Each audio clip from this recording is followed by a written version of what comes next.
vous êtes en voiture. Vous connaissez la route, vous savez où vous devez aller. Vous maîtrisez votre voiture, votre esprit, là sans être là. Chaque virage, chaque dépassement se fait automatiquement. Le paysage défile, mais vous ne le remarquez même pas vraiment. C'est cette sensation étrange d'être complètement immergé dans l'action, où chaque mouvement semble fluide, chaque décision prise sans effort conscient. Vous savez ce que vous ressentez? Le flow. Dans cet état, la concentration est à son apogée. On oublie les distractions, les soucis du quotidien et les bruits de fond. Tout ce qui existe, c'est l'activité elle-même. C'est comme si on était en harmonie parfaite avec l'univers. Une danse où chaque pas est naturel, chaque mouvement anticipé. Le flow, ce n'est pas simplement pour la conduite. C'est cet état de grâce que l'on ressent parfois quand on est complètement engagé dans une activité, que ça soit la peinture, l'écriture, le sport ou même une simple conversation. C'est lorsque nos compétences rencontrent parfaitement le défi à relever. C'est ce moment où tout semble s'aligner, où l'effort disparaît et où le temps semble s'étirer. Le flow est une expression pure de la passion et de la compétence. C'est dans cet état que nous sommes le plus créatifs,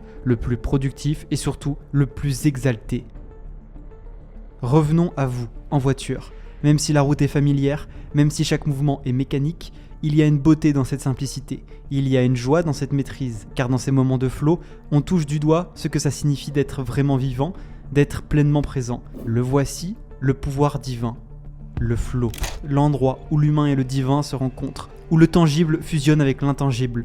Depuis la nuit des temps, les philosophes, les artistes, les sportifs et les penseurs ont cherché à décrire cette expérience mystique, cette connexion pure avec une force plus grande que soi. C'est dans cet état que les symphonies sont composées, que les œuvres d'art sont créées, que les records sont battus. C'est là que les limites s'estompent et que tout devient possible. Le flow est cette énergie sacrée qui coule en nous lorsque nous sommes pleinement engagés dans ce que nous faisons, lorsque chaque fibre de notre être vibre en harmonie avec l'activité. C'est le moment où nous transcendons notre réalité pour entrer dans un espace où tout est fluide, où les pensées s'écoulent librement, où le temps semble s'étirer et où chaque instant est infini. Le flow est un don, un cadeau de l'univers.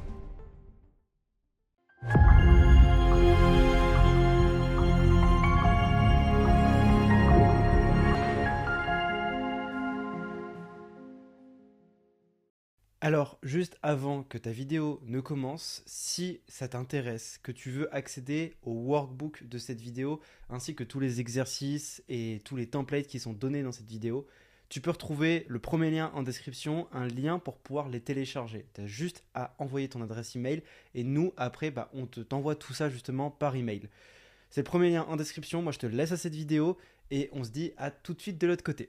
Avec ces 90 prochains jours, vous pouvez créer le terrain pour un changement significatif. C'est une période assez longue pour instaurer de nouvelles habitudes. Et aussi, du coup, voir des résultats tangibles. Mais assez courte pour maintenir une concentration intense sans vous épuiser. C'est une fenêtre de tir, un sprint stratégique où chaque jour compte. Chaque action a un poids et à chaque petite victoire, c'est un pas de plus vers l'objectif.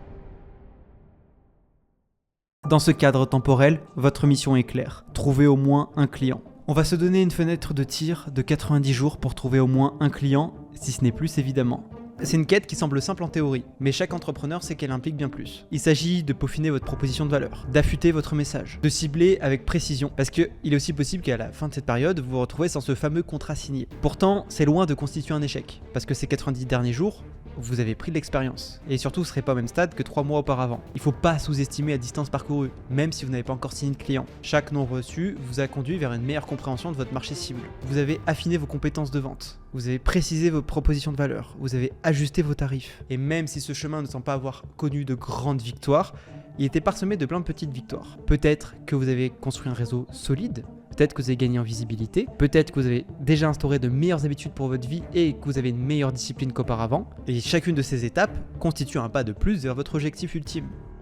L'entrepreneuriat est une course d'endurance plutôt qu'un sprint. Les 90 premiers jours sont une partie d'un processus continu d'apprentissage, d'adaptation et de croissance. Chaque jour vous rapproche de votre premier client, de votre 10e, de votre 100e. Donc maintenant, vous allez planifier vos 90 prochains jours. Vous devez savoir ce que vous allez faire pour vous adapter et vous organiser. En définissant vos objectifs pour les 90 prochains jours, vous donnez une direction et un sens à vos actions quotidiennes. Vous n'êtes plus victime de l'imprévu. Chaque tâche entreprise est un pas calculé vers un but précis. Et l'horizon des 90 jours est suffisamment proche pour être réaliste, mais assez lointain pour permettre l'ajustement et la flexibilité. Ces objectifs un petit peu court terme permettent de réévaluer et de pivoter sans le poids et l'inertie qui caractérisent les plans sur un long terme. Et vous voulez créer ce momentum. Vous pouvez grâce à ça maintenir un rythme de travail élevé qui alimente la concentration et la productivité, évitant l'épuisement et maintenant une cadence constante et efficace. Cette fenêtre de temps est idéale pour évaluer les progrès.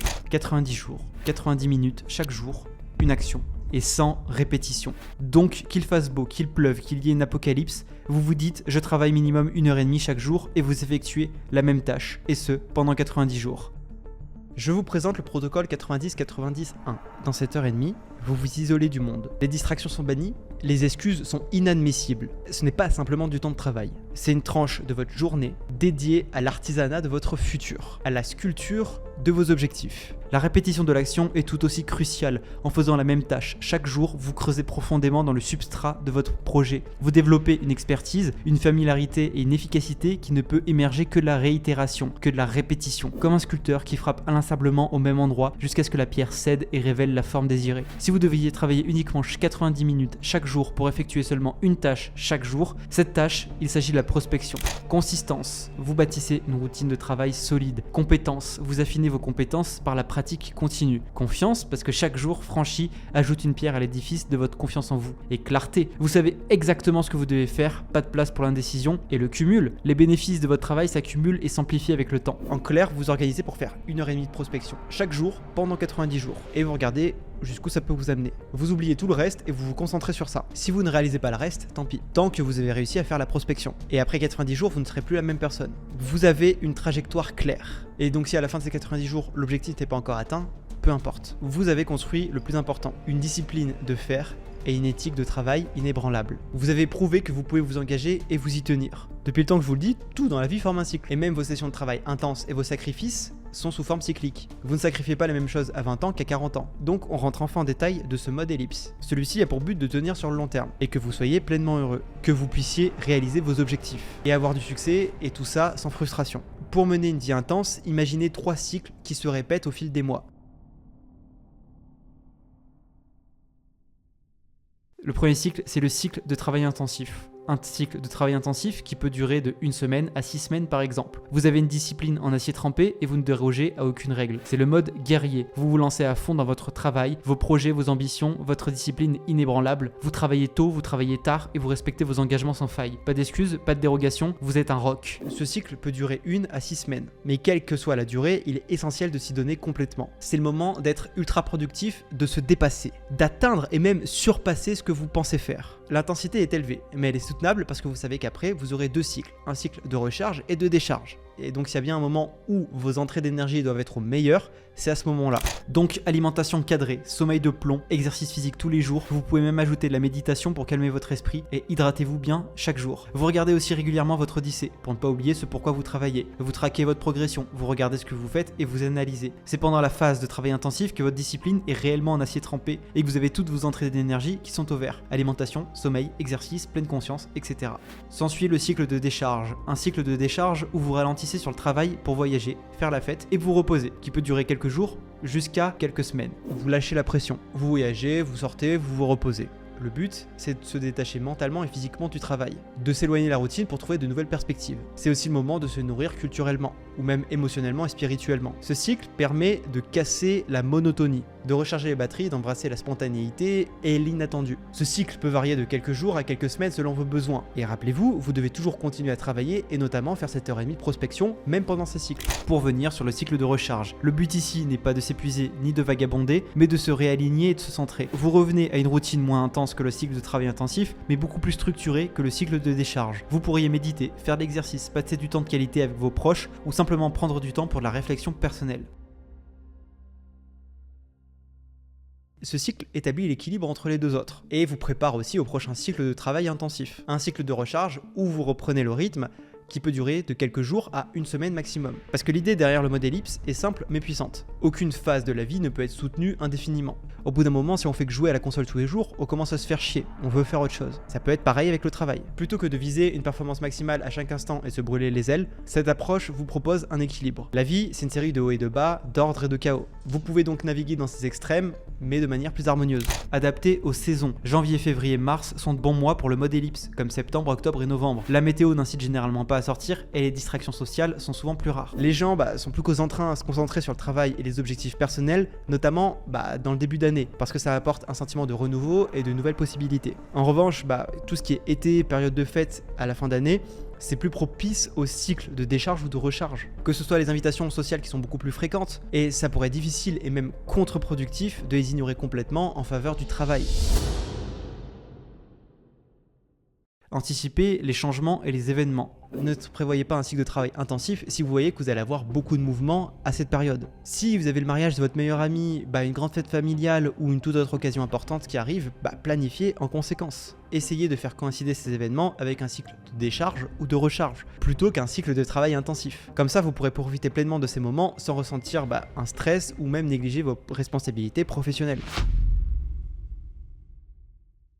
Mon expérience avec le mode ellipse sur l'année 2023. Donc sur toute l'année 2023, voici comment mon mode ellipse s'est passé. Je vous conseille aussi d'être dans un lieu qui favorise le travail immersif, par exemple dans une autre ville que vos amis ou votre famille, pour éviter qu'on vous demande de se voir tous les 4 matins. J'habite à Lyon toute l'année. J'ai mis mon bureau dans une pièce, la journée je mets mon portable dans ma chambre et je bosse depuis mon bureau en totale immersion. Personne pour me gêner et je travaille. De janvier à février, c'était mon cycle intensif, où j'ai travaillé dans mon bureau sur Lyon, sans distraction et à fond en totale immersion. Ensuite, j'ai eu mon cycle de décharge pendant 4 jours, où j'ai emmené ma petite amie à Londres comme cadeau d'anniversaire surprise. J'ai ensuite repris un cycle de recharge, puis un autre cycle intensif jusqu'en avril, moment où je suis allé à Barcelone. Ensuite, j'ai repris encore un cycle de travail intensif pendant plusieurs mois, jusqu'à partir à Bali pendant 2 semaines, où j'ai, cette fois-ci, fait un cycle de travail intensif mixé avec un cycle de recharge, car je n'ai pas eu de la chance et il a plu tout le séjour. Mais au retour, j'ai pu passer une semaine avec mes amis dans le sud, où j'ai profité pour faire un vrai cycle de décharge. Retour de ces vacances, je n'ai pas fait de cycle de travail intensif tout de suite, car j'ai déménagé de Lyon et je suis allé à Cannes. Donc j'ai fait un cycle de recharge. Et ensuite j'ai passé le mois d'août et de septembre chez mes parents à la campagne pour un immense cycle de travail intensif. Et fin de septembre, je suis parti au Japon pendant un mois où j'ai mixé cycle de recharge et de décharge. Et pour terminer décembre avec le séminaire où j'ai fait un cycle de décharge et un cycle de recharge entre Noël et le Nouvel An pour après décompresser au Nouvel An et repartir sur l'année 2024 avec un cycle de travail intensif, cette fois-ci à Bangkok. Et j'ai jamais autant accompli en une année.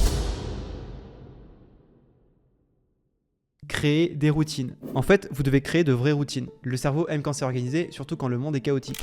Par exemple, je commence tous mes matins par me faire un slow coffee. Ça prend plus de temps à faire mon café, mais c'est 5 minutes que je prends pour moi et conditionner ma journée. Les pensées se rassemblent, les priorités se clarifient et l'esprit s'éveille doucement aux possibilités de la journée qui commence. Ce temps de pause est loin d'être un temps perdu. C'est un investissement dans la sérénité et la clarté mentale. Le cerveau humain est programmé pour reconnaître des schémas et fonctionner efficacement à travers eux. En établissant ces habitudes, vous conditionnez votre cerveau à exécuter certaines tâches avec moins d'efforts conscients. C'est le pouvoir de l'automatisme. Plus une action est répétée, moins elle demande d'énergie pour être mise en œuvre.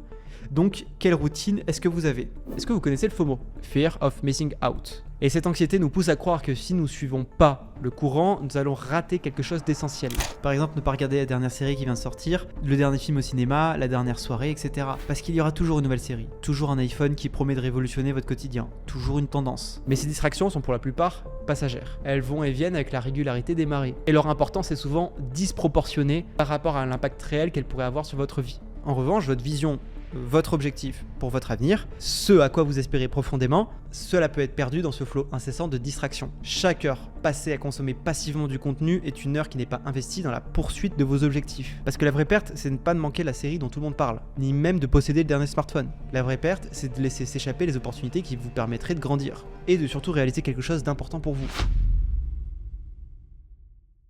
Comment développer une discipline en acier trempé? Donc, résister aux pulsions, résister à toutes les envies de manger ou de boire, de vous faire plaisir, d'acheter quelque chose ou de consulter les réseaux sociaux. Aimez la douleur, tous les jours, emmenez-vous dans des endroits sombres, affrontez des difficultés, ressentez la douleur et aimez-la. Imposez-vous des choses que vous détestez faire et qui sont bénéfiques pour vous améliorer et améliorer votre courbe de résistance. Par exemple, les douches froides, vous n'aimez pas sur le coup mais après vous vous sentez mieux. L'organisation, gardez votre bureau, votre maison, votre voiture, vos tiroirs, votre messagerie et tout ce que vous faites dans votre vie propre et organisé pour pouvoir pouvoir être chaotique. Gestion du temps. Planifiez minutieusement vos mois, vos semaines, vos jours et vos heures. Et tenez-vous-y, dites non à tout ce qui vous éloigne de votre objectif. Fixez donc des objectifs. Regardez toujours votre mission et votre vision, vos objectifs annuels, vos objectifs mensuels et votre plan d'action quotidien.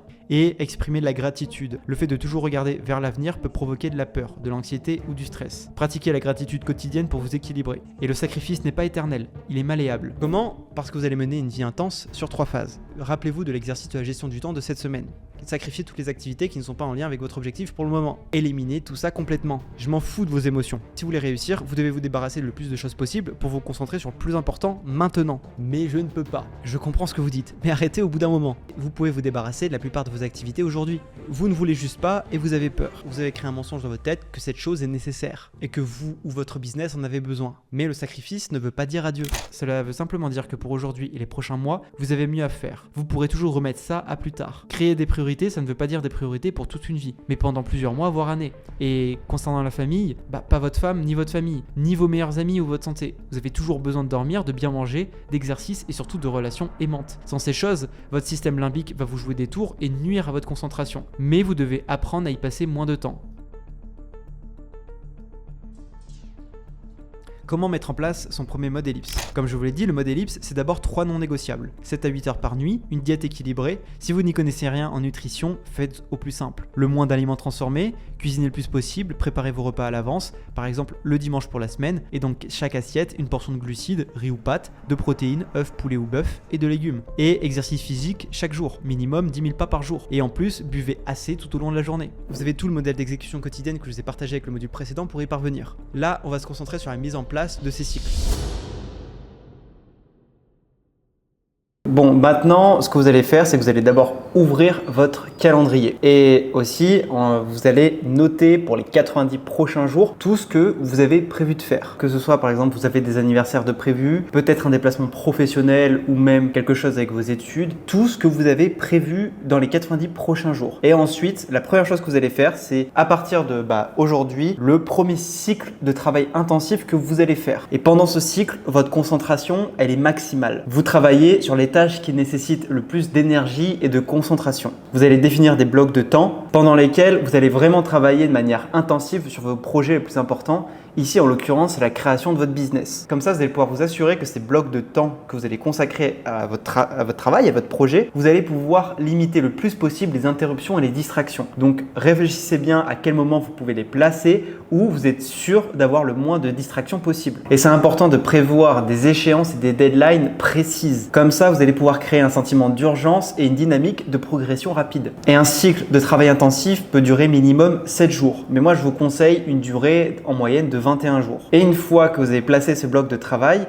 vous pouvez placer le bloc de récupération. Ce cycle de décharge, c'est pour relâcher la pression et réduire tout le stress que vous auriez pu accumuler. C'est le moment pendant ces périodes d'organiser par exemple une après-midi où vous allez vous promener en pleine nature. Et je ne veux rien savoir que vous habitez à Paris, que vous habitez à Lyon, et même que vous habitez en campagne, c'est facile de pouvoir aller en pleine nature. Que ce soit si par exemple vous êtes à Lyon, vous pouvez aller au parc de la Tête d'Or pendant 1 heure, 2 heures pour vous promener et respirer un air frais. Paris, c'est pareil, il y a des parcs un peu partout. Et même si vous avez accès à la voiture, que vous puissiez aller dans une forêt pas très loin de chez vous. C'est le moment aussi où vous pouvez vous accorder une petite soirée où vous allez profiter avec vos amis ou avec votre famille. Si vous aviez un anniversaire de prévu, c'était le moment pour pouvoir le faire. Et ça veut dire aussi, parce que je ne l'ai pas forcément dit, mais tous les soirs de la semaine où vous êtes en cycle de travail intensif, vous ne faites rien. Vous vous occupez de votre travail. Et le soir, si vous n'avez pas eu le temps dans la journée de le faire, vous travaillez. Et sinon, vous pouvez vous accorder 1 heure pour vous reposer et faire un repos de qualité. Quand je dis repos de qualité,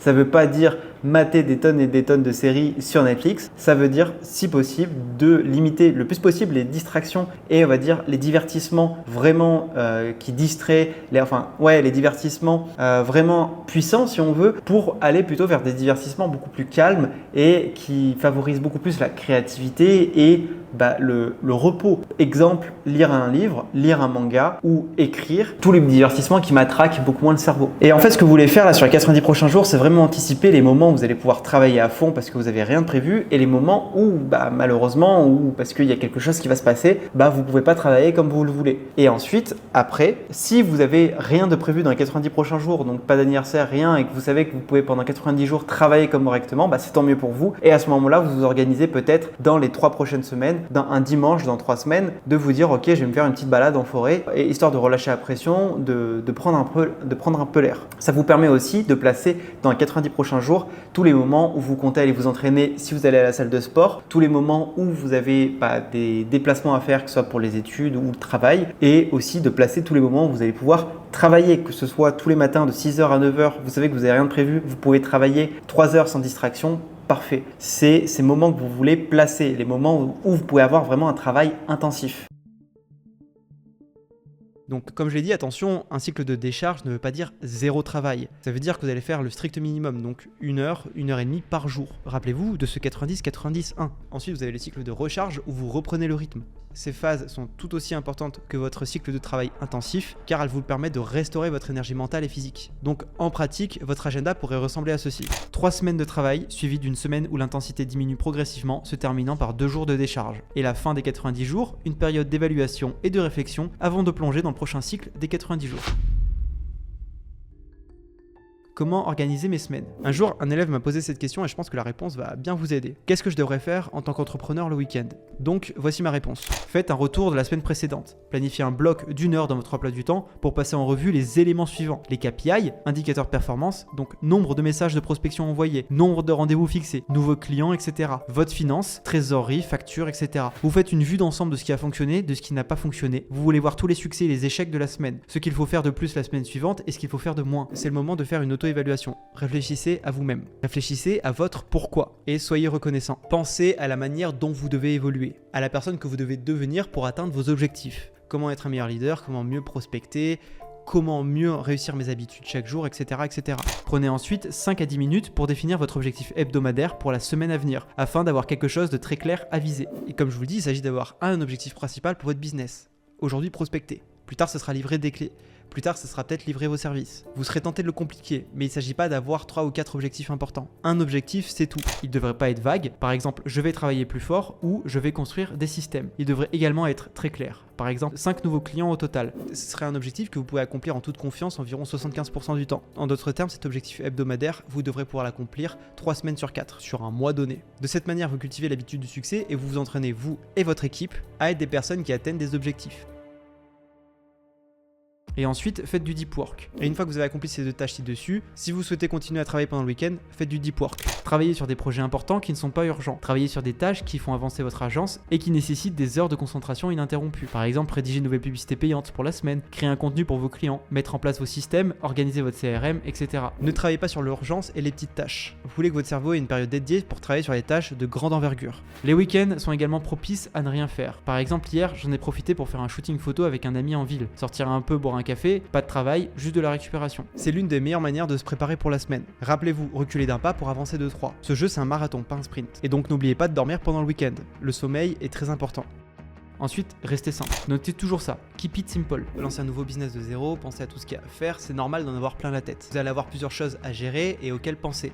Et c'est normal, vous n'avez pas à vous en inquiéter. Vous avez des dizaines de pseudo-gourous qui vous disent que c'est facile, que c'est sans prise de tête. Mais vous allez vous arracher les cheveux dans tous les cas. C'est pour ça que vous devez simplifier le travail pour votre cerveau, faciliter les concepts. Votre cerveau va vouloir mécaniquement complexifier les choses pour vous empêcher de bouger. C'est pour ça que vous devez détacher vos pensées de votre discipline. Vous avez vos pensées, votre cerveau. Cela appartient au personnage que vous manipulez. Vous vous rappelez, maintenant vous êtes à la 3e personne. Vous soulevez des poids à la salle pour vous défoncer, allez à l'échec, déchirez vos muscles pour qu'ils se renforcent, qu'ils grossissent, qu'ils soient plus forts et performants. On veut faire pareil avec notre esprit. Rappelez-vous, pensez d'abord à closer des clients avant de penser au reste. Vous aurez toujours des problèmes dans la vie et vous voulez choisir vos problèmes. Personnellement, ça me va d'avoir le problème de payer trop d'impôts. Ça veut dire que mes business tournent bien. Faites en sorte de vous créer des problèmes. Vous aurez toujours des problèmes dans la vie, donc choisissez-les. Je suis content de dire qu'aujourd'hui, j'ai le problème de donner trop d'argent à l'État français. Même si je m'en serais passé, on est d'accord. Et en gros, je suis content d'avoir le problème de réfléchir à ma fiscalité et comment l'optimiser. Je suis content aujourd'hui d'avoir le problème de devoir choisir entre vivre dans un 200 mètres carrés en pleine ville ou alors de prendre une maison en pleine campagne. Alors, vous voulez avoir le problème de comment est-ce que je vais donner des résultats à mes clients. Mais pour avoir ce problème, vous devez déjà commencer par prospecter et signer des clients. Parce que c'est ça, j'ai remarqué qu'il y a beaucoup d'élèves, le problème c'est qu'ils pensent déjà à l'étape 10, 11 et comment déléguer, ce genre de choses, alors qu'ils ne sont qu'à l'étape 3. En réalité, c'est pas grave de ne pas avoir tout au début, de ne pas avoir toutes les compétences et ni les connaissances. Vous avez dans Agency Lab ici tout le bagage théorique pour réussir. Les études de cas et vous avez même du concret, mais vous serez vraiment bon qu'une fois sur le terrain. Alors, allez le plus vite possible sur le terrain. Et en allant le plus vite possible sur le terrain, c'est comme ça que vous irez le plus vite possible pour faire de l'argent. Je tiens quand même à vous le rappeler, vous êtes dans Agency Lab.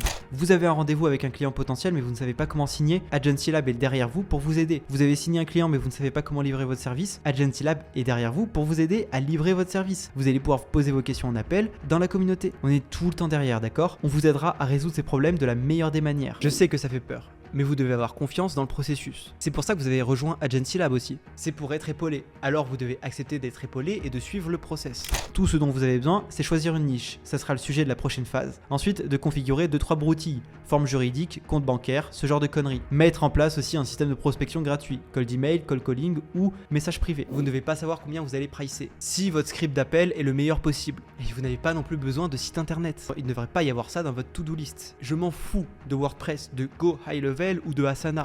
Les 3 piliers, créer des opportunités de vente sur demande, avoir des rendez-vous, conclure ces opportunités de vente, donc signer, et ensuite vous virez de votre agence, donc les systèmes. Avec Agency Lab, vous n'avez pas que la formation, vous avez les systèmes pour déléguer, et ne plus rien faire sauf scale votre agence. Il reste un dernier module à la phase 1, et ensuite nous allons pouvoir passer à la phase 2. A très vite.